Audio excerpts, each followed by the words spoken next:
Hi friends, good morning. Time 4:50 coffee ಮಾಡ್ತಾಯಿದ್ದೀನಿ. ಮನೆಯವರು ಬೆಂಗಳೂರಿಗೆ ಹೊರಟಿದ್ದಾರೆ, ಹಾಗಾಗಿ ಸ್ವಲ್ಪ ಕಾಫಿ ಮಾಡಿಕೊಟ್ಬಿಡೋಣ ಅಂತೇಳ್ಬಿಟ್ಟು ಕಾಫಿ ಮಾಡ್ತಾಯಿದ್ದೀನಿ. ತಿಂಡಿ ಮಾಡೋಣ ಅಂತೇಳಿ ಮಾಡಿದೆ, ಬಾಕ್ಸಿಗೆ ಹಾಕ್ಕೊಡೋದಕ್ಕೆ ಅಂತೇಳಿ. ತಿಂಡಿ ಏನು ಬೇಡ ಅಂತೇಳಿ ಹೇಳಿದ್ರು, ಹಾಗಾಗಿ ಕಾಫಿ ಮಾಡಿಕೊಟ್ಟು ಬಿಸ್ಕೆಟ್ ಇದ್ದರೆ ಒಂದೆರಡು ಬಿಸ್ಕೆಟ್ ತಿನ್ಕೊಂಡು ಹೋಗ್ಬಿಡ್ತೀನಿ ಅಂತೇಳಿ ಹೇಳಿದ್ರು. ಹಾಗಾಗಿ ಕಾಫಿ ಮಾಡ್ತಾಯಿದ್ದೀನಿ. ಬೆಳಗ್ಗೆನೇ ಬಾಗಿಲಿಗೆಲ್ಲ ನೀರು ಹಾಕಿ ಎಲ್ಲ ಆಗಿದೆ. ಪೂಜೆ ಕೂಡ ಮಾಡಿದ್ದಾರೆ ಮನೆಯವರು. ಟೈಮ್ ಇನ್ನೂ 4:50 ಆಗಿರೋದ್ರಿಂದ ಇನ್ನೂ ಕತ್ತಲೆ ಇದೆ. ಬಾಗಿಲಿಗೆ ನೀರು ಹಾಕ್ಬಿಟ್ಟು ಕಾಫಿ ಮಾಡಿಕೊಟ್ಬಿಡೋಣ ಅಂತೇಳ್ಬಿಟ್ಟು ಕಾಫಿಗೆ ಇಟ್ಕೊಂಡೆ. ರೆಡಿ ಆಗ್ತಿದ್ದಾರೆ ಮನೆಯವರು. ಹಾಲು ಕೂಡ ಉಕ್ಕಿ ಬಂತು. ಈಗ ಕಾಫಿ ಮಿಕ್ಸ್ ಮಾಡಿಬಿಟ್ರೆ ಬಿಸಿ ಬಿಸಿಯಾಗಿರೋ ಕಾಫಿ ರೆಡಿ ಆಗಿಬಿಡುತ್ತೆ ಚಳಿಗೆ.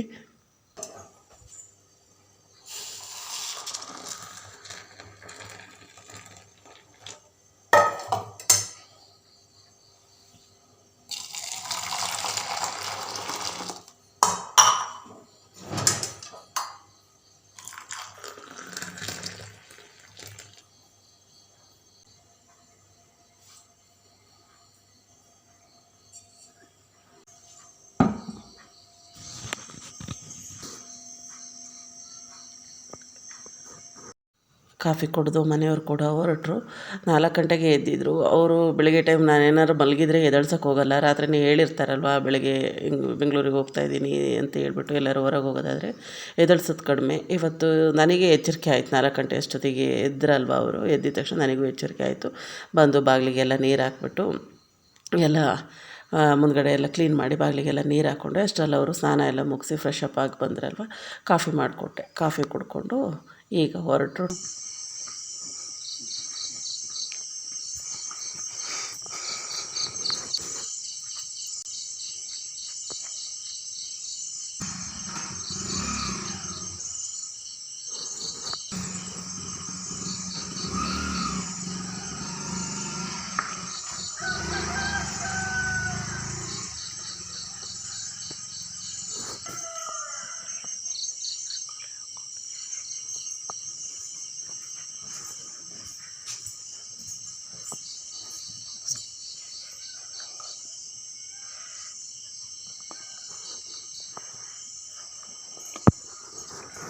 ಮನೆಯವರು ಬೆಂಗಳೂರಿಗೆ ಹೋದರು. ಈಗ ಕಸ ಎಲ್ಲ ಗುಡಿಸಿ ನೆಲ ಒರೆಸ್ಕೊಂಡು ಪಾತ್ರೆಗಳೆಲ್ಲ ಇದೆ ಅದೆಲ್ಲ ತೊಳ್ಕೊಂಡು ಕ್ಲೀನ್ ಮಾಡ್ಕೊಂಬಿಡ್ತೀನಿ. ಟೈಮ್ ಇನ್ನೂ 5:10 ಟೈಮು. ಬೇಗ ಎಲ್ಲ ಕ್ಲೀನ್ ಮಾಡಿಕೊಂಡು, ಶನಿವಾರ ಆಗಿರೋದ್ರಿಂದ ಪೂಜೆ ಎಲ್ಲ ಮಾಡಬೇಕಲ್ವ. ಇನ್ನೇನು ದೇವ್ರ ಸಾಮಾನೆಲ್ಲ ತೊಳೆದು ನೆನ್ನೆ ಎಲ್ಲ ಪೂಜೆ ಮಾಡಿ ಹಾಕಿದೆ. ಹೂವು ಎಲ್ಲ ತೆಗೆದು ದೇವ್ರ ಮನೆಯೆಲ್ಲ ಸ್ವಲ್ಪ ಕ್ಲೀನ್ ಮಾಡಿಕೊಂಡು ಹೂವು ಮುಡಿಸಿ ಪೂಜೆ ಮಾಡೋ ಅಂಥದ್ದು. ಮಾನ್ಯ ಸ್ನಾನ ಮಾಡ್ಕೊಂಡು ಪೂಜೆ ಮಾಡ್ತಾಳೆ. ನಾನೀಗ ಅಡುಗೆ ಮನೆಯೆಲ್ಲ ಕ್ಲೀನ್ ಮಾಡಿಬಿಟ್ಟು ಪಾತ್ರೆ ಎಲ್ಲ ತೊಳೆದು ಸ್ವಲ್ಪ ಅಡುಗೆ ಮನೆ ಕ್ಲೀನ್ ಮಾಡಿ ಎಲ್ಲ ಒರೆಸ್ಕೊಂಡು ಅಡುಗೆ ಸ್ವಲ್ಪ ಕ್ಲೀನ್ ಮಾಡಿಕೊಟ್ಬಿಡ್ತೀನಿ. ಸ್ನಾನ ಮಾಡ್ಕೊಂಡು ಪೂಜೆ ಮಾಡ್ತಾಳೆ. ಆಮೇಲೆ ತಿಂಡಿ ಮಾಡಿದ್ರೆ ಆಗುತ್ತೆ. ಮನೆಯವರು ಹೋಗಿದ ತಕ್ಷಣ ಇನ್ನೇನು ಕಸ ಗುಡಿಸೋದು, ಏನಕ್ಕೆ ಕಸ ಗುಡಿಸಿದ್ದೆಲ್ಲ ಒರೆಸೋದು. ಫಸ್ಟು ಅಡುಗೆ ಮನೆ ಎಲ್ಲ ಕ್ಲೀನ್ ಮಾಡ್ಕೊಂಬಿಡೋಣ ಪಾತ್ರೆ ಎಲ್ಲ ತೊಳೆದು ಅಂತೇಳಿ ಪಾತ್ರೆ ಎಲ್ಲ ತೊಳೆದು ಅಡುಗೆ ಮನೆ ಎಲ್ಲ ಫುಲ್ ಎಲ್ಲ ಕ್ಲೀನ್ ಮಾಡಿ ಹಾಗೆ ಬಳೆ ರೊಟ್ಟಿ ಮಾಡೋಣ ಅಂತೇಳಿ ಅಕ್ಕಿ ಕೂಡ ನೆನೆಸಿಟ್ಟಿದ್ದೀನಿ. ಎಲ್ಲ ಕೆಲಸ ಮುಗಿಸ್ಕೊಂಡಿದ್ದೀನಿ ಆಲ್ಮೋಸ್ಟು. ಫಸ್ಟ್ ಈ ಕೆಲಸ ಮುಗಿಸಿ ಆಮೇಲೆ ಮನೆ ಕಸ ಎಲ್ಲ ಗುಡಿಸ್ಕೊಂಡು ಬಂದೆ. ಮಾನ್ಯ ನೆಲ ಎಲ್ಲ ಒರೆಸ್ತೀನಮ್ಮ ನಾನು, ನೀವು ಕಸ ಗುಡಿಸ್ಕೊಳ್ಳಿ ಅಂದು. ಅವಳು ಸ್ವಲ್ಪ ಲೇಟಾಗಿ ಎದ್ಲು ಇವತ್ತು. ಹಾಗಾಗಿ ಕಸ ಎಲ್ಲ ಗುಡಿಸಿ ಎಲ್ಲ ಕ್ಲೀನ್ ಮಾಡಿ ಈಗ ಅಡುಗೆ ಮನೆಗೆ ಬಂದು ಪಾತ್ರೆ ಎಲ್ಲ ಜೋಡಿಸಿಟ್ಕೊಂಡು ಹಾಗೆ ದೇವ್ರ ಪೂಜೆಗೆ ಹೂವು ಎಲ್ಲ ಕುಯ್ದು ಎಲ್ಲ ರೆಡಿ ಮಾಡಿದ್ದೀನಿ. ಹೂವು, ತುಳಸಿ, ಗರಿಕೆ ಎಲ್ಲದು ಕುಯ್ದಿಟ್ಟಿದ್ದೀನಿ. ಈಗ ಮಳೆ ಚೆನ್ನಾಗಿ ಬಂದಿರೋದ್ರಿಂದ ಗರಿಕೆ ಕೂಡ ಚೆನ್ನಾಗಿ ಚಿಗುರಿರುತ್ತೆ. ಗರಿಕೆ ಮುಡಿಸೋದಕ್ಕೂ ಖುಷಿಯಾಗುತ್ತೆ. ಇಷ್ಟು ದಿನ ಬೇಸಿಗೆ ಇತ್ತಲ್ವ, ಅಷ್ಟು ಗರಿಕೆ ಎಲ್ಲ ಸಿಗ್ತಿರಲಿಲ್ಲ. ಹಾಗಾಗಿ ಇವತ್ತು ಗರಿಕೆ ಎಲ್ಲ ಕೊಯ್ಕೊಂಡು ಬಂದಿದ್ದೀನಿ. ಬಿಸಿಲು ಕೂಡ ಇವತ್ತು ತುಂಬಾ ಜೋರಾಗಿದೆ. ಆಮೇಲೇನು ಮಳೆ ಬರುತ್ತೋ ಏನು ಅಂತ ಗೊತ್ತಿಲ್ಲ. ಒಟ್ಟು ಬೆಳಿಗ್ಗೆ ಮಾತ್ರ ಬಿಸಿಲು ತುಂಬಾ ಜೋರಾಗಿ ಬಂದಿದೆ. ಮಾನ್ಯ ತಲೆ ಬಚ್ಕೊಂಡು ರೆಡಿ ಆಗ್ತಾಯಿದ್ದಾಳೆ. ಇಷ್ಟೆಲ್ಲ ಕೆಲಸ ಆಯಿತು ಫ್ರೆಂಡ್ಸ್. ಕೆಲಸ ಬೇಗನೆ ಎದ್ದಿದ್ದು ಅಷ್ಟೇ. ಕೆಲಸ ಆಗೋ ಅಷ್ಟೊತ್ತಿಗೆ ಸುಮಾರು ಟೈಮ್ ಆಗಿ ಹೋಗ್ಬಿಡುತ್ತೆ. ಆ ಕೆಲಸ ಈ ಕೆಲಸ ಅಂತ. ಲಾಸ್ಟ್ ವೀಕು ಕೆಳಗಡೆ ಫ್ಲೋರೆಲ್ಲ ಧೂಳೆಲ್ಲ ಗುಡಿಸ್ಕೊಂಡೆಲ್ಲ ಕ್ಲೀನ್ ಮಾಡಿದ್ದೆ. ಈ ಸರಿ ಮೇಲ್ಗಡೆ ಒಂದು ಸ್ವಲ್ಪ ಧೂಳೆಲ್ಲ ಗುಡಿಸ್ಕೊಂಡು ಕ್ಲೀನ್ ಮಾಡೋ ಅಷ್ಟೊತ್ತಿಗೆ ಸುಮಾರು ಹೊತ್ತು ಲೇಟ್ ಆಯಿತು. ಮಾನ್ಯ ಪಾಪ ನಾನು ನೆಲ ಒರೆಸ್ಕೊಬೇಕು ಅಂತ ಹೇಳಿ ಕಸ ಎಲ್ಲ ಗುಡಿಸ್ಕೊಂಡು ಬಂದೆ. ಅಷ್ಟೊತ್ತಿಗೆ ಮಾನ್ಯ ಎದ್ದಿದ್ಲಲ್ವ, ಅಮ್ಮ ನಾನು ನೆಲ ಒರೆಸ್ಕೊಡ್ತೀನಿ ಅಂತ ಅವಳೇ ನೆಲ ಎಲ್ಲ ಒರೆಸ್ಕೊಟ್ಲು. ನಾನು ಬಟ್ಟೆಗಳೆಲ್ಲ ಇತ್ತು, ನೆನ್ನೆ ಬಟ್ಟೆ ಎಲ್ಲ ತೊಳೆದಿರಲಿಲ್ವಲ್ಲ, ಸುಮಾರು ಬಟ್ಟೆ ಇತ್ತು. ಹಾಗಾಗಿ ಬಟ್ಟೆಗಳೆಲ್ಲ ತೊಳೆದಾಕಿದೆ. ಎಲ್ಲ ಕೆಲಸ ಮುಗೀತು. ಇನ್ನು ವಾಶ್ರೂಮ್ ಒಂದು ಕ್ಲೀನ್ ಮಾಡಬೇಕು. ಅದಕ್ಕೆ ತಿಂಡಿ ಮಾಡಿಕೊಟ್ಬಿಟ್ಟು ಆಮೇಲೆ ವಾಶ್ರೂಮ್ ಕ್ಲೀನ್ ಮಾಡಿಬಿಟ್ಟು ನಾನು ಸ್ನಾನ ಮಾಡ್ಕೊಂಡು ಪೂಜೆ ಮಾಡೋಣ ಅಂತೇಳಿ ಅಂದ್ಕೊಂಡಿದ್ದೀನಿ. ಅವಳು ಸ್ಕೂಲಿಂದ ಬಂದಮೇಲೆ ಸ್ನಾನ ಮಾಡ್ತೀನಿ ಅಂತ ಹೇಳಿದ್ಲು. ಯಾಕಂದರೆ ಟೈಮ್ ಆಗಿಬಿಡ್ತಲ್ವ, ಆಗಲೇ 7:15 ಆಗೋಗ್ಬಿಡ್ತು. ಅವಳು ಎದ್ದಿದ್ದು ಸ್ವಲ್ಪ ಲೇಟ್ ಆಯ್ತು ಇವತ್ತು. ಮಾನ್ಯ ಏನಕ್ಕಂತ ಗೊತ್ತಿಲ್ಲ, ಎದಳಿಸಿ ಸಾಕಾಗೋಯ್ತು. ಎದಳಿಸ್ರಿ ಅಮ್ಮ ಬೇಗ ಅಂತೇಳಿ ಹೇಳಿದ್ಲು. ಬೇಗ ಎದ್ದು ಸ್ನಾನ ಮಾಡ್ಕೊಂಡು ಪೂಜೆ ಮಾಡ್ಬೇಕು ನಾನು ಅಂತ ಹೇಳ್ಬಿಟ್ಟು, ಯಾಕೋ ಇವತ್ತು ಲೇಟ್ ಆಯಿತು ಅವಳು ಎದ್ದಿದ್ದು. ಹಾಗಾಗಿ ಮಧ್ಯಾಹ್ನ ಬಂದು ಸ್ನಾನ ಮಾಡ್ತೀನಿ ಅಂತಲೂ. ಹೇಗೋ ಇನ್ನೇನು ತಲೆ ಸ್ನಾನ ಮಾಡಬೇಕಲ್ವ, ತಲೆಗೆ ಎಣ್ಣೆ ಅಪ್ಲೈ ಮಾಡಿಬಿಡ್ತೀನಿ. ಸಂಜೆ ಎದ್ಲಾಗ ನೀಟಾಗಿ ಸ್ನಾನ ಮಾಡ್ಕೊಂಡ್ಬಿಡ್ತಾಳೆ ಅಂತ ಹೇಳಿ ಅದಕ್ಕೆ ಈಗ ಸ್ಕೂಲಿಗೆ ರೆಡಿ ಆಗ್ತಿದ್ದಾಳೆ. ಅವಳಿಗೆ ತಿಂಡಿ ಹಾಕ್ಕೊಟ್ಬಿಟ್ಟು ಬಳಿಯ ರೊಟ್ಟಿಗೆ ಹೆಂಗೋ ಅಕ್ಕಿ ನೆನೆಸಿಟ್ಟಿದ್ದೀನಲ್ಲ, ಬಳಿಯ ರೊಟ್ಟಿ ಮಾಡಿಬಿಡ್ತೀನಿ. ನಾನು ಅವಳು ಇಬ್ಬರೇ. ಆಮೇಲೆ ಲಂಚ್ ಬಾಕ್ಸಿಗೆ ಇಲ್ವಲ್ಲ ತಿಂಡಿ, ಹಾಗಾಗಿ ಮಾಡಿಬಿಟ್ಟು ಆಮೇಲೆ ವಾಶ್ರೂಮ್ ಎಲ್ಲ ಕ್ಲೀನ್ ಮಾಡಿ ಸ್ನಾನ ಮಾಡ್ಕೊಂಡು ಪೂಜೆ ಮಾಡೋದಕ್ಕೆ ಸರಿ ಆಗುತ್ತೆ ಅಂತೇಳಿ ಬೇಗ ಎದ್ದರೂ ಕೆಲವೊಂದು ಸರಿ ಕೆಲಸ ಆಗಲ್ಲ, ಬೇಗ ಮಾಡಬೇಕಂತ ಹೇಳಿದ್ರು ಒಂದೊಂದು ಸರಿ ಟೈಮ್ ಆಗಿಬಿಡುತ್ತೆ ಹಿಂಗೆ. ಹಾಗಾಗಿ ಲೇಟ್ ಆಯಿತು. ತಿಂಡಿ ಮಾಡಿಬಿಡ್ತೀನಿ ಹಾಗಾದರೆ. ನಿಮ್ಮ ಜೊತೆ ಮಾತಾಡ್ತಾ ನಿಂತ್ಕೊಂಡಿರೋಷ್ಟು ಟೈಮಲ್ಲಿ ಎಷ್ಟು ಬಿಸಿಲು ರೈಸ್ ಆಯಿತು ಅಂತ ಹೇಳಿದ್ರೆ ನೋಡಿ, ಇಲ್ಲಿ ಸ್ವಲ್ಪ ಲೈಟಾಗಿ ಬಿಸಿಲು ಬರ್ತಾಯಿತ್ತು. ಏನು ಬಿಸಿಲು ಇವತ್ತು ಎಷ್ಟು ಜೋರಾಗಿ ಬರ್ತಾಯಿದೆ ಅಂತ ಹೇಳಿದ್ರೆ ನನಗೆ ಆಶ್ಚರ್ಯ ಆಯಿತು. ಮಳೆ ಪೂರ್ತಿ ಹೋಗೇ ಬಿಡ್ತಾ, ಮಳೆಗಾಲ ಕಡಿಮೆನೇ ಆಗೋಗ್ಬಿಡ್ತಾ ಅಂತೇಳಿ ಅನ್ನಿಸ್ತಾಯಿತ್ತು. ಅಷ್ಟೊಂದು ಬಿಸಿಲು ಬರ್ತಾಯಿತ್ತು. ಅದರಲ್ಲೂ ನಮ್ಮನೆ ಪೂರ್ವಕ್ಕೆ ಬಾಗಿಲಾಗಿರೋದ್ರಿಂದ ಬಿಸಿಲು ಫುಲ್ಲು ಒಳಗಡೆನೇ ಬಂದ್ಬಿಡುತ್ತಾ. ಒಂಚೂರು ಬಿಸಿಲು ಬಂತು ಅಂತ ಹೇಳಿದ್ರು ಎಷ್ಟು ಬೆಳಕು ಅಂದರೆ ಬೆಳಕು ಕಂಡಂಗೆ ಆಗ್ತಾ ಇರುತ್ತೆ. ನೋಡ್ತಾ ಇರ್ಬೋದು, ಗಿಡ ಮರ ಎಲ್ಲ ಚಿಗುರಿದಾವೆ ಮಳೆ ಬಂದಿರೋದಕ್ಕೂ ಅದಕ್ಕೂ. ಆ ಬಿಸಿಲು ಬೀಳ್ತಾ ಇದ್ದರೆ ನೋಡೋಕ್ಕೆ ಒಂದು ಖುಷಿ ಆಗುತ್ತೆ.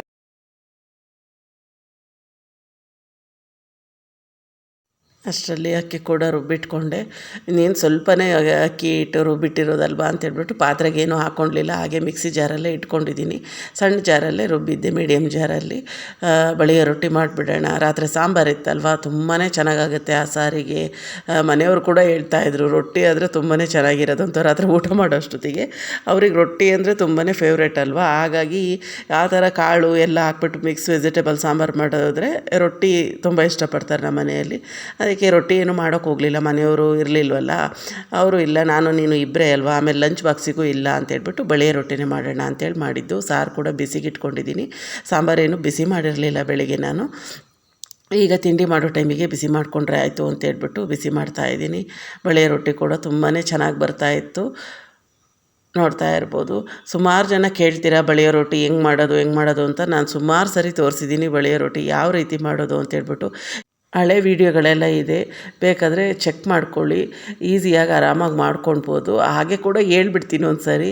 ಅಕ್ಕಿ ನೆನೆಸಿಟ್ಕೊಂಡು ಲೆಫ್ಟ್ ಓವರ್ ರೈಸ್ ಇತ್ತು ಅಂತ ಹೇಳಿದ್ರೆ ಒಂದು ಹಿಡಿಯಷ್ಟು, ಈಗ 1 ಪಾವು ಅಥವಾ 1.5 ಪಾವು ನೆನೆಸ್ಕೊತೀರಾ ಅಂದರೆ 1 ಪಾವು ಅಕ್ಕಿಗೆ ಹೇಳ್ಬಿಡ್ತೀನಿ. 1 ಪಾವು ಅಷ್ಟು ಅಕ್ಕಿ ನೆನೆಸ್ಕೊಡ್ರಿ ಅಂತ ಹೇಳಿದ್ರೆ 1 ಹಿಡಿಯಷ್ಟು ಅನ್ನ, ರಾತ್ರಿ ಅನ್ನ ಉಳಿದಿರುತ್ತಲ್ವ, ಆ ಅನ್ನ ಸೇರಿಸ್ಕೊಂಡ್ರೂ ಆಗುತ್ತೆ. ಅನ್ನ ಇಲ್ಲ ಅಂತ ಹೇಳಿದ್ರೆ ಸ್ವಲ್ಪ ಅವಲಕ್ಕಿ, ಪೇಪರ್ ಅವಲಕ್ಕಿ ಇದ್ರೂ ಆಗುತ್ತೆ, ಗಟ್ಟಿ ಅವಲಕ್ಕಿ ಇದ್ರೂ ಆಗುತ್ತೆ. ಅದನ್ನು ನೆನೆಸಿಟ್ಕೊಂಡ್ರೆ ಸಾಕು. ನೀವು ಅಕ್ಕಿನ ರಾತ್ರಿ ನೆನೆಸ್ಕೊಂಡ್ರೂ ಆಗುತ್ತೆ, ಅಥವಾ ಬೆಳಿಗ್ಗೆ ತಿಂಡಿ ಮಾಡಬೇಕು ಅಂತ ಹೇಳಿದ್ರೆ ಒಂದು 8-8:30 ಅಷ್ಟೊತ್ತಿಗೆ ತಿಂಡಿ ಮಾಡಬೇಕಂದ್ರೆ ಒಂದು 7 ಗಂಟೆ 6:30 ಅಷ್ಟೊತ್ತಿಗೆ ಅಕ್ಕಿ ನೆನೆಸಿಟ್ಕೊಂಡ್ರೆ ಸಾಕು. ಒಂದು 2 ಗಂಟೆ ಟೈಮ್ ನೆನೆದ್ಬಿಟ್ರೆ ಅಕ್ಕಿ ಆರಾಮಾಗಿ ನೀವು ಬಳಿಯ ರೊಟ್ಟಿನ ಮಾಡ್ಕೊಳ್ಬೋದು. ರಾತ್ರಿ ಸಾಂಬಾರಿಗೂ ಚೆನ್ನಾಗಿರುತ್ತೆ. ಚಟ್ನಿ ಅಥವಾ ನಾನ್ ವೆಜ್ ಏನಾದ್ರು ಮಾಡಿದ್ರೆ ಚಿಕನ್ ಸಾಂಬಾರು, ಮಟನ್ ಸಾಂಬಾರು ಎಲ್ಲದಕ್ಕೂ ತುಂಬಾ ಸೂಪರಾಗಿರುತ್ತೆ. ಒಂದು ಸರಿ ಟ್ರೈ ಮಾಡಿ. ಇಷ್ಟೇ ಈಸಿಯಾಗಿ ಮಾಡ್ಕೊಂಬಿಡ್ಬೋದು. ರೊಟ್ಟಿ ತಿನ್ನಂಗಾಯಿತು ಅಂತ ಹೇಳಿದ್ರೆ, ರೊಟ್ಟಿ ಮಾಡೋಕ್ಕೆ ಬರಲಿಲ್ದವರು ಆರಾಮಾಗಿ ಈ ರೀತಿ ಬಳಿಯ ರೊಟ್ಟಿ ಮಾಡ್ಕೊಳ್ಬೋದು. ಯಾವುದೇ ಸಾರಿಗಾದರೂ ವೆಜ್ಜು ನಾನ್ ವೆಜ್ ಎಲ್ಲದಕ್ಕೂ ತುಂಬಾ ಚೆನ್ನಾಗಾಗತ್ತೆ. ಯಾಕಂದರೆ ಸುಮಾರು ಜನ ಕೇಳ್ತಾನೆ ಇರ್ತೀರ ಯಾವ ಥರ ಮಾಡೋದು ಅಂತೇಳ್ಬಿಟ್ಟು. ಇಷ್ಟೇ ಈಸಿಯಾಗಿ ಮಾಡ್ಕೊಳ್ಬೋದು ಬಳಿಯ ರೊಟ್ಟಿ. ತಿಂಡಿ ಎಲ್ಲ ಆಯಿತು. ಇಲ್ಲಿ ಕರ್ಕೊಂಡು ಬಂದು ನನ್ನನ್ನು ಕೂರಿಸ್ಕೊಂಡಿದ್ದಾಳೆ. ವ್ಯಾನ್ ಬರೋದು ಲೇಟ್ ಆಗುತ್ತೆ ಅಂತೇಳಿ ನಾನು ಕೆಲಸ ಎಲ್ಲ ಮುಗಿಸ್ಕೊತೀನಿ ಅಂತೇಳಿ ಹೇಳಿದೆ. ಬೇಗ ವಾಶ್ರೂಮ್ ಎಲ್ಲ ಕ್ಲೀನ್ ಮಾಡಿ ನಾನು ಪೂಜೆ ಮಾಡಿಬಿಡ್ತೀನಿ ಪುಟ್ಟ, ಟೈಮ್ ಆಗುತ್ತೆ ಅಂತೇಳಿ ಹೇಳಿದೆ. ಅಮ್ಮ ನಾನು ಕಳಿಸ್ಕೊಡೋವರೆಗೂ ಇಲ್ಲಿ ಕೂತ್ಕೊಳ್ರಿ ಅಂತ ಹೇಳಿದ್ಲು. ಅವಳಿಗೆ ಬೆಳಿಗ್ಗೆ ಟೈಮು ಎದ್ದಿದ ತಕ್ಷಣ ಅವ್ರ ಪಪ್ಪಂಗೆ ನೋಡೋ ಅಂಥ ಅಭ್ಯಾಸ ಅವಳಿಗೆ. 10 ನಿಮಿಷ ಅವ್ರ ಪಪ್ಪ ಕಾಣಲಿಲ್ಲ ಅಂತೇಳಿ ಹೇಳಿದ್ರು, ಎದ್ದಿದ ತಕ್ಷಣ ಕೇಳೋಕ್ಕೆ ಶುರು ಮಾಡಿಬಿಡ್ತಾಳೆ. ಪಪ್ಪ ಎಲ್ಲಿ ಅಂತ ಹೇಳ್ತಿರ್ತಾರೆ. ಇಬ್ಬರೂ ಅಷ್ಟೇ, ಅವಳು ಅಷ್ಟೇ, ಮೌನನೂ ಅಷ್ಟೇ, ಇವಳು ಅಷ್ಟೇ. ಇವತ್ತು ಅವ್ರ ಪಪ್ಪ ಬೆಂಗಳೂರಿಗೆ ಹೋದ್ರಲ್ವ, ನೋಡಿಲ್ವಲ್ಲ, ಸ್ವಲ್ಪ ಅವಳಿಗೆ ಮೂಡ್ ಅಪ್ಸೆಟ್ ಆದಂಗೆ ಆಗಿಬಿಟ್ಟಿದೆ. ಹಂಗಾಗಿ ಅಲ್ಲೇ ಕೂರಿಸ್ಕೊಂಡು ಕೂತಿದ್ದಾಳೆ. ವ್ಯಾನ್ ಬರಲಿಲ್ಲ, ಟೈಮ್ ಆಯಿತು.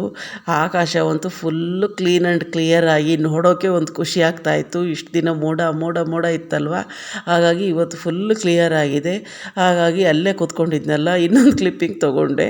ಎಷ್ಟು ಕ್ಲಿಯರ್ ಆಗಿದೆ ಅಂತ ಹೇಳಿದರೆ ಆ ಬಿಳಿ ಮೋಡ ಎಲ್ಲ ಮುಂದಕ್ಕೆ ಮೂವ್ ಆಗ್ತಾಯಿದೆ. ನೋಡೋಕ್ಕೆ ಒಂದು ಖುಷಿ ಆಗುತ್ತೆ ಈ ಥರ ಇದ್ದರೆ. ವ್ಯಾನ್ ಬರಲೇ ಇಲ್ಲ, ಕಾದು ಕಾದು ಸಾಕಾಯಿತು. ಪುಟ ನೀನು ವ್ಯಾನ್ ಬಂದರೆ ಹೋಗಪ್ಪ ಅಂತ ಹೇಳ್ಬಿಟ್ಟು ನಾನು ಬಂದು ಕೆಲಸ ಎಲ್ಲ ಮುಗಿಸ್ಕೊಂಡು ಸ್ನಾನ ಮಾಡಿಕೊಂಡು ಪೂಜೆ ಮಾಡೋ ಅಷ್ಟೊತ್ತಿಗೆ ಟೈಮ್ ಆಗಲೇ 11:30 ಹಾಗೇ ಹೋಗ್ಬಿಡ್ತು. ಗುರುವಾರ ದೇವ್ರ ಸಾಮಾನೆಲ್ಲ ತೊಳೆದ್ಬಿಟ್ಟು ಶುಕ್ರವಾರ ಏನಾದ್ರು ಪೂಜೆ ಎಲ್ಲ ಮಾಡ್ಕೊಂಡ್ವಿ ಅಂತ ಹೇಳಿದರೆ ಶನಿವಾರಕ್ಕೆ ನಮಗೆ ತುಂಬಾ ಈಸಿ ಆಗುತ್ತೆ ದೇವ್ರ ಪೂಜೆ ಮಾಡೋಕ್ಕೆಲ್ಲ. ಇಲ್ಲಾಂದರೆ ಶನಿವಾರ ಎಲ್ಲ ಕೆಲಸಗಳ ಜೊತೆ ದೇವ್ರ ಮನೇನೂ ಎಲ್ಲ ಕ್ಲೀನ್ ಮಾಡ್ಕೊಂಡು ಮಾಡಬೇಕು ಅಂತ ಹೇಳಿದ್ರೆ ಸುಮಾರು 12:30 1 ಗಂಟೆ ಆಗಿಬಿಡುತ್ತೆ. ಎಷ್ಟೇ ಬೇಗ ಮಾಡ್ತೀನಿ ಅಂತ ಹೇಳಿದ್ರು ಟೈಮ್ ಆಗಿಬಿಡುತ್ತೆ ಒಬ್ಬರೇ ಇದ್ದರೆ. ಮಕ್ಕಳೆಲ್ಲ ಇದ್ದರು ಅಂತ ಹೇಳಿದ್ರೆ ಬೇಗ ಬೇಗನೆ ಒಂದು 9:30 10 ಗಂಟೆಗೆಲ್ಲ ಪೂಜೆ ಆಗೋಗ್ಬಿಡುತ್ತೆ. ಫ್ರೆಂಡ್ಸ್, ಈಗ ಪೂಜೆ ಎಲ್ಲ ಮುಗಿಸಿ ಟೈಮ್ ಆಗಲೇ 11:30 ಆಗಿಬಿಡ್ತು ಪೂಜೆ ಮುಗಿಸೋ ಅಷ್ಟೊತ್ತಿಗೆ. ಯಾಕಂತ ಹೇಳಿದ್ರೆ ನೀರು ಖಾಲಿ ಆಗಿಬಿಡ್ತು. ವಾಶ್ರೂಮ್ ತೊಳಿಬೇಕಂತ ಹೇಳಿ ಹೋದೆ, ಸಿಂಟೆಕ್ಸಲ್ಲಿ ನೀರು ಖಾಲಿ ಆಗಿಬಿಡ್ತು. ಕರೆಂಟು ಹೋಗ್ಬಿಡ್ತು. ಒಳ್ಳೆ ಟೈಮಲ್ಲಿ ಕರೆಂಟು ಕೈ ಕೊಟ್ಬಿಡ್ತು. ಸುಮಾರು ಹೊತ್ತವರೆಗೂ ಕರೆಂಟ್ ಬರಲೇ ಇಲ್ಲ. ವಾಶ್ ಮಾಡಿಬಿಟ್ಟೆ ಸ್ನಾನ ಮಾಡೋಣ ಅಂತ ಹೇಳಿ ಅಂದ್ಕೊಂಡಿದ್ನಲ್ವ, ಹಾಗಾಗಿ ಎಲ್ಲ ಕರೆಂಟ್ ಬಂದ ಮೇಲೆ ನೀರು ಲೋಡ್ ಮಾಡಿಕೊಂಡು ಎಲ್ಲ ವಾಶ್ ಮಾಡಿ ಸ್ನಾನ ಪೂಜೆ ಎಲ್ಲ ಮುಗಿಸೋ ಅಷ್ಟೊತ್ತಿಗೆ 11:30 ಆಗೋಯಿತು. ಈಗ ಅದಕ್ಕೆ ಬಂದು ರೊಟ್ಟಿ ಹಾಕ್ಕೊಳ್ತಾ ಇದ್ದೀನಿ. ಬಳಿಯ ರೊಟ್ಟಿ ಹಾಕಿದ್ದೀನಿ. ಈಗ ಸ್ಟವ್ ಮೇಲೆ ಹಾಕ್ಕೊಂಡು ಈಗ ತಿಂಡಿ ತಿನ್ನಬೇಕು. ಏನಾದರೂ ಬೇಗ ಬೇಗ ಕೆಲಸ ಮಾಡ್ಕೊಳ್ಳೋಣ ಅಂತೇಳಿ ಅಂದ್ಕೊಳ್ತಾ ಇರ್ತೀವಿ, ಆವಾಗಲೇ ಈ ಥರ ಎಲ್ಲ ಆಗೋದು.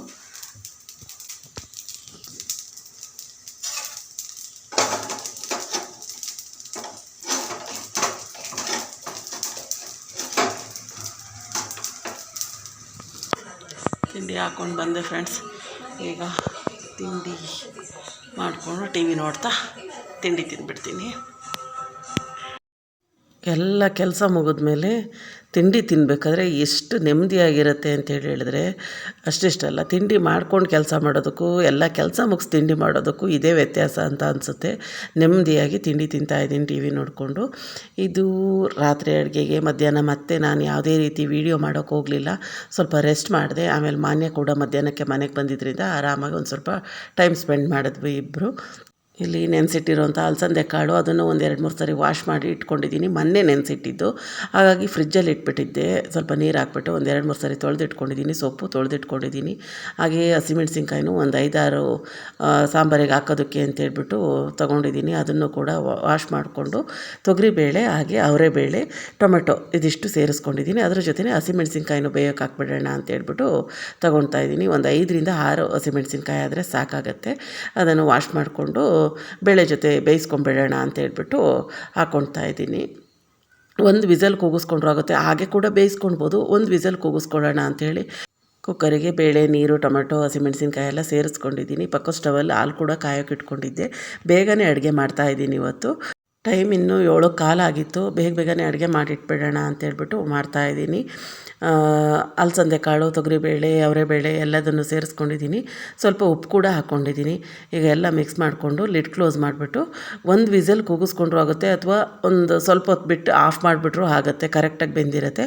ನಾನು ಬೇಳೆ ಎಲ್ಲ ಸ್ವಲ್ಪ ಸ್ಮ್ಯಾಶಾಗಿ ಚೆನ್ನಾಗಿ ಬೇಯಲಿ ಅನ್ನೋ ಕಾರಣಕ್ಕೆ ಒಂದು ವಿಸಲ್ ಕೂಗಿಸ್ಕೊತಾ ಇದ್ದೀನಿ. ಈ ದಂಟಿನ ಸೊಪ್ಪು ಇರೋದ್ರಿಂದ ಅದು ಸ್ವಲ್ಪ ಬೇಳೆ ಸ್ಮ್ಯಾಶಾಗಿ ಬೆಂದರೆ ಒಂಥರ ಬೆಣ್ಣೆ ಥರ ಆಗುತ್ತೆ ಸೊಪ್ಪು ಅದ್ರ ಜೊತೆ ಬೆಂದರೆ ಅಂತೇಳ್ಬಿಟ್ಟು. ನನಗೆ ಆ ಥರ ಸೊಪ್ಪಿನ ಪಲ್ಯ ಇಷ್ಟ ಆಗುತ್ತೆ ದಂಟಿನ ಸೊಪ್ಪಲ್ಲಿ. ಅದಕ್ಕೆ ಸ್ವಲ್ಪ ಚೆನ್ನಾಗಿ ಬೇಯಲಿ ಅಂತ ಹೇಳ್ಬಿಟ್ಟು ಆ ರೀತಿ ಮಾಡ್ಕೊತಾ ಇದ್ದೀನಿ. ಈಗ ತೊಗರಿಬೇಳೆ ಎಲ್ಲ ಸ್ವಲ್ಪ ಗಟ್ಟಿಯಾಗೇ ಇದೆ. ಅವರೆಬೇಳೆ ಫುಲ್ಲು ಸ್ಮ್ಯಾಶಾಗಿ ಬೆಂದಿದೆ. ಈ ಥರ ಆಗಬೇಕು ಅಂತಲೇ ನಾನು ಒಂದು ವಿಸಲ್ ಕೂಗಿಸ್ಕೊಂಡಿದ್ದು. ನಿಮಗೆ ಬೇಳೆ ಕಾಳು ಎಲ್ಲ ಗಟ್ಟಿಯಾಗಿ ಇರಬೇಕು ಅಂತ ಹೇಳಿದ್ರೆ ನೀವು ಪಾತ್ರೆಯಲ್ಲೇ ಬೇಯಿಸ್ಕೊಬೋದು. ಒಂದು 5-6 ನಿಮಿಷಕ್ಕೆಲ್ಲ ಬೆಂದೋಗಿಬಿಡುತ್ತೆ ನೀರು ಕುದಿಸ್ಕೊಂಡು ಹಾಕ್ಕೊಂಬಿಟ್ರೆ. ಈಗ ಟೊಮೆಟೊ, ಹಸಿಮೆಣ್ಸಿನ್ಕಾಯಿ ಎಲ್ಲ ಹಾಕ್ಕೊಂಡಿದ್ನಲ್ಲ, ಅದೆಲ್ಲ ತೆಗ್ದಿಟ್ಕೊತಾ ಇದ್ದೀನಿ. ಬೇಗನೆ ಆಗೋಗ್ಬಿಡುತ್ತೆ. ದಿಢೀರ್ ಉಪ್ಸಾರು ಅಂತೇಳ್ಬಿಟ್ಟು ತೋರಿಸಿದ್ದೆ. ಇದಕ್ಕೆ ಹುಣಸೆಹಣ್ಣು ಏನೂ ಹಾಕೋದಿಲ್ಲ. ಜೀರಿಗೆ, ಬೆಳ್ಳುಳ್ಳಿ, ಹಾಗೆ ಒಂದು 4 ಕಾಳು ಮೆಣಸು, ಸ್ವಲ್ಪ ಕೊತ್ತಂಬರಿ ಸೊಪ್ಪು ಇದಿಷ್ಟು ಹಾಕ್ಕೊಂಡು ರುಬ್ಕೊಂಡು ಸಾಂಬಾರು ಜೊತೆನೇ ಸೇರಿಸ್ಕೊಳ್ಳೋದು. ಸಪ್ರೇಟ್ ಖಾರ ಎಲ್ಲ ಹಾಕ್ಕೊಂಡು ಊಟ ಮಾಡೋಂಗಿಲ್ಲ. ಯಾಕಂತೇಳಿದ್ರೆ ಸಾರು ಜೊತೆನೇ ರುಬ್ಬಿರೋ ಅಂಥ ಪೇಸ್ಟ್ ಎಲ್ಲದನ್ನು ಸೇರಿಸ್ಬಿಟ್ಟು ಕುದಿಸ್ಕೊಂಡಿರ್ತೀವಲ್ವ, ಹಾಗಾಗಿ ಈಗ ಇದಿಷ್ಟು ತಣ್ಣಗಾಗಲಿ. ಈಗ ಏನು ಕಟ್ ಮಾಡಿ ಇಟ್ಕೊಂಡಿದ್ದೀನಿ ಈ ಸೊಪ್ಪನ್ನೆಲ್ಲ ಸೇರಿಸ್ಕೊಂಡ್ಬಿಡ್ತೀನಿ. ಕಾಳು ಸೊಪ್ಪು ಎಲ್ಲ ಚೆನ್ನಾಗಿ ಬೇಯ್ತಾ ಇರಲಿ. ಅಷ್ಟರಲ್ಲಿ ಈರುಳ್ಳಿ, ಮೆಣಸಿನ್ಕಾಯಿ, ತೆಂಗಿನಕಾಯಿ ಇದನ್ನೆಲ್ಲ ರೆಡಿ ಮಾಡ್ಕೊಂಬಿಟ್ರೆ ಸೊಪ್ಪು ಬೇಯೋಷ್ಟೊತ್ತಲ್ಲಿ ಪಲ್ಯ ಮಾಡ್ಕೊಳ್ಳೋದಕ್ಕೆ ಸರಿ ಆಗುತ್ತೆ ಬಂದು ಅಂತ ಹೇಳ್ಬಿಟ್ಟು ಸೊಪ್ಪೆಲ್ಲ ಸೇರಿಸ್ಕೊಂಡು ಹಾಗೆ ಸ್ವಲ್ಪ ಉಪ್ಪು ಹಾಕ್ಕೊಂಡಿದ್ದೀನಿ. ಆಗಲೇ ಕಾಳು ಬೇಯೋದಕ್ಕೆ ಎಷ್ಟು ಬೇಕಷ್ಟು ಉಪ್ಪು ಸೇರಿಸ್ಕೊಂಡಿದ್ದೆ. ಈಗ ಇನ್ನೊಂದು ಸ್ವಲ್ಪ ಉಪ್ಪು ಸೇರಿಸ್ಕೊಂಡು ಚೆನ್ನಾಗೆಲ್ಲ ಒಂದು ಮಿಕ್ಸ್ ಮಾಡಿಬಿಟ್ಟು ಫುಲ್ಲು ಲೋ ಫ್ಲೇಮ್ ಮಾಡಿಬಿಟ್ಟು ಬಿಟ್ಬಿಡ್ತೀನಿ. ಈರುಳ್ಳಿ ಮೆಣಸಿನ್ಕಾಯಿ ಎಲ್ಲ ಹೆಚ್ಕೊಳ್ಳೋ ಅಷ್ಟೊತ್ತಿಗೆ ಸೊಪ್ಪೆಲ್ಲ ಚೆನ್ನಾಗಿ ಬೆಂದಿರುತ್ತೆ ಅಂತ ಹೇಳ್ಬಿಟ್ಟು ಈಗ ಸೊಪ್ಪೆಲ್ಲ ಬಸ್ತಿಟ್ಕೊಂಡಿದ್ದೀನಿ. ಕಟ್ಟು ಒಂದು ಸಪ್ರೇಟ್ ಪಾತ್ರೆಗೆ ಹಾಕಿಟ್ಕೊಂಡಿದ್ದೀನಿ. ಇದು ಕಾಳು ಪಲ್ಯ ಮಾಡೋದಕ್ಕೆ ಅಂತೇಳ್ಬಿಟ್ಟು ಇದನ್ನು ಒಂದು ಸೈಡ್ ತೆಗ್ದಿಟ್ಕೊಂಡಿದ್ದೀನಿ. ಫಸ್ಟು ಸಾಂಬಾರು ಮಾಡ್ಕೊಂಬಿಡೋಣ ಉಪ್ಸಾರು ಅಂತ ಹೇಳ್ಬಿಟ್ಟು. ಕಟ್ಟೆಲ್ಲ ತುಂಬಾ ಚೆನ್ನಾಗಿ ಬಿಟ್ಟಿದೆ. ಬೇಳೆ ಅವರೆಬೇಳೆ ಎಲ್ಲ ತುಂಬಾ ಸ್ಮ್ಯಾಶಾಗಿ ಚೆನ್ನಾಗಿ ಬೆಂದಿದ್ದರಿಂದ ಇಲ್ಲಿ ರುಬ್ಬೋದಕ್ಕೆ ಹಸಿಮೆಣಸಿನ್ಕಾಯಿ, ಮೆಣಸು, ಬೆಳ್ಳುಳ್ಳಿ, ಟೊಮೆಟೊ, ಹಾಗೆ ಸ್ವಲ್ಪ ಜೀರಿಗೆ ಇದಿಷ್ಟು ಸೇರಿಸ್ಕೊಂಡಿದ್ದೀನಿ. ಇದ್ರ ಜೊತೆ ಸ್ವಲ್ಪ ಕೊತ್ತಂಬರಿ ಸೊಪ್ಪು ಸೇರಿಸ್ಕೊಂಡು ತರಿಯಾಗಾದರೂ ರುಬ್ಕೋಬೋದು. ನೀವು ಫೈನ್ ಪೇಸ್ಟ್ ಮಾಡಿಕೊಂಡ್ರೂ ಆಗುತ್ತೆ, ಯಾವ ಥರನಾದರೂ ರುಬ್ಕೋಬೋದು. ಇದನ್ನು ನೀರೇನು ಹಾಕೋದು ಬೇಡ, ಟೊಮೆಟೊ ಎಲ್ಲ ಇರುತ್ತಲ್ಲ ಹಾಗೆ ಗ್ರೈಂಡ್ ಮಾಡಿಕೊಂಡು ಇದನ್ನು ಸಾಂಬಾರು ಜೊತೆ ಸೇರಿಸ್ಕೊಂಡ್ಬಿಟ್ರೆ ಸೂಪರಾಗಿರೋ ಉಪ್ಸಾರು ರೆಡಿ ಆಗುತ್ತೆ. ನೋಡ್ತಾ ಇದ್ದೀರಲ್ವ, ಮುದ್ದೆಗೆ, ರೈಸಿಗೆ ಎಲ್ಲ ಚೆನ್ನಾಗಿರುತ್ತೆ. ಆದರೆ ಇವತ್ತು ನಾನು ಮುದ್ದೆ ಮಾಡ್ತಿಲ್ಲ, ಯಾಕಂದರೆ ಮನೆಯವರು ಎಷ್ಟೊತ್ತಿಗೆ ಬರ್ತಾರೋ ಏನು ಅಂತ ಗೊತ್ತಿಲ್ವಲ್ಲ, ಹಾಗಾಗಿ ಮುದ್ದೆ ಏನು ಮಾಡ್ತಿಲ್ಲ. ಸಾಂಬಾರನ್ನು ಆ ಕಡೆ ಸ್ಟವ್ ಮೇಲೆ ಶಿಫ್ಟ್ ಮಾಡಿಕೊಂಡು ಈಗ ಬಾಣಲಿಗೆ ಸ್ವಲ್ಪ ಎಣ್ಣೆ ಹಾಕೋತಾ ಇದ್ದೀನಿ, ಸೊಪ್ಪಿನ ಪಲ್ಯ ಮಾಡೋಣ ಅಂತ ಹೇಳ್ಬಿಟ್ಟು. ಒಬ್ಬಳೇ ಕೈಯಲ್ಲೇ ಮೊಬೈಲ್ ಹಿಡ್ಕೊಂಡು ವೀಡಿಯೋ ಮಾಡ್ತಾಯಿದ್ದೀನಿ, ಹಾಗಾಗಿ ಫುಲ್ಲು ಡೀಟೇಲಾಗಿ ರೆಸಿಪಿನ ತೋರಿಸ್ತಿಲ್ಲ. ನಾನು ಆಲ್ರೆಡಿ ಶೇರ್ ಮಾಡಿರೋದ್ರಿಂದ ಇಲ್ಲಿ ಈರುಳ್ಳಿ ಹಾಗೆ ಮೆಣಸಿನ್ಕಾಯಿ, ಬೆಳ್ಳುಳ್ಳಿನ ಜಜ್ಜಿಟ್ಕೊಂಡಿದ್ದೀನಿ ಪಲ್ಯ ಮಾಡೋದಕ್ಕೆ, ಸೊಪ್ಪಿನ ಪಲ್ಯ ಮಾಡೋದಕ್ಕೆ ಅಂತ ಹೇಳ್ಬಿಟ್ಟು. ಬೆಳ್ಳುಳ್ಳಿ ನಿಮಗೆ ಇಷ್ಟ ಇದ್ದರೆ ಹಾಕ್ಕೊಳ್ಳಿ, ಇಲ್ಲಾಂದರೆ ಸ್ಕಿಪ್ ಕೂಡ ಮಾಡ್ಬೋದು. ಹಾಗೆ ಈರುಳ್ಳಿ ನಾನು ಈ ಥರ ಪಲ್ಯಗಳಿಗೆಲ್ಲ ಸ್ವಲ್ಪ ಜಾಸ್ತಿ ಕ್ವಾಂಟಿಟಿಯಾಗಿ ಯೂಸ್ ಮಾಡ್ತೀನಿ ಈರುಳ್ಳಿನ. ನೀವು ಬೇಕಾದರೆ ಕಡಿಮೆ ಹಾಕ್ಕೊಳ್ಬೋದು ಈರುಳ್ಳಿನ. ಈರುಳ್ಳಿ ಫ್ರೈ ಆಗ್ತಿದ್ದಾಗೆ ಈ ಸೊಪ್ಪನ್ನೆಲ್ಲ ಸೇರಿಸ್ಕೊಂಡು ಪಲ್ಯ ರೆಡಿ ಮಾಡ್ಕೊಂಡ್ಬಿಡ್ತೀನಿ. ಸಾರು ಕೂಡ ಕುದಿಯೋಕ್ಕೆ ಶುರು ಆಗಿದೆ.